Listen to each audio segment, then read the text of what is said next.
अमेरिकी राष्ट्रपति Donald Trump और एक्स मालिक एलॉन मस्क के बीच विवाद बढ़ता ही जा रहा है। एक समय में करीबी रहे ट्रंप और मस्क के इन दूरियों की वजह ट्रंप प्रशासन का बिल बन गया है। बिग ब्यूटीफुल बिल अमेरिकी कांग्रेस में 215 से 214 के मामूली अंतर से पास हुआ और हाल ही में सीनेट में 51-50 के वोट से इसे मंजूरी मिली, जिसमें उपराष्ट्रपति जेडी वेंस का टाई ब्रेकिंग वोट निर्णायक रहा। ये बिल ट्रंप के घरेलू नीति एजेंडे का हिस्सा है, लेकिन मस्क का दावा है कि रिपब्लिकन सीनेटर जिस कानून को पारित करने के लिए संघर्ष कर रहे हैं, उससे नौकरियां खत्म हो जाएंगी और उभरते उद्योग ठप पड़ जाएंगे। जिसके बाद ये जानने की उत्सुकता बढ़ गई है कि आखिर वन बिग ब्यूटीफुल बिल में ऐसा क्या है जिसने दो करीबियों को एक दूसरे के खिलाफ खड़ा कर दिया है और इससे अमेरिका में क्या कुछ बदल जाएगा।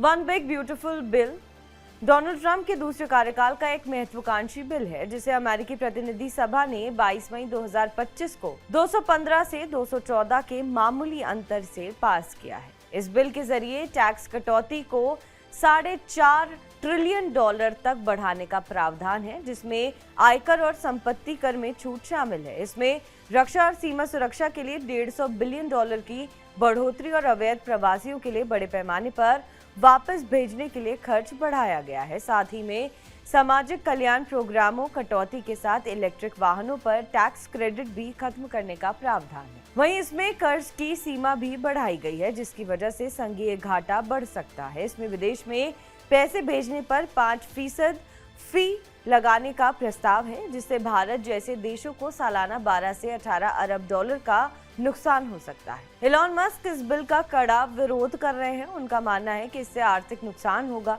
और देश के कारोबार ठप हो जाएंगे। साथ ही इलेक्ट्रिक वाहन उद्योग पर भी असर, जो मस्क की कंपनी टेस्ला के लिए नुकसानदेह साबित हो सकता है। मस्क ने इसके विरोध अपनी अलग पार्टी बनाने की भी धमकी दी है। बहरहाल इस खबर पर आपका क्या कुछ कहना है, हमें कमेंट करके जरूर बताएं। बाकी देश और विदेश की तमाम बड़ी खबरों के लिए आप देखते रहें TV9 डिजिटल।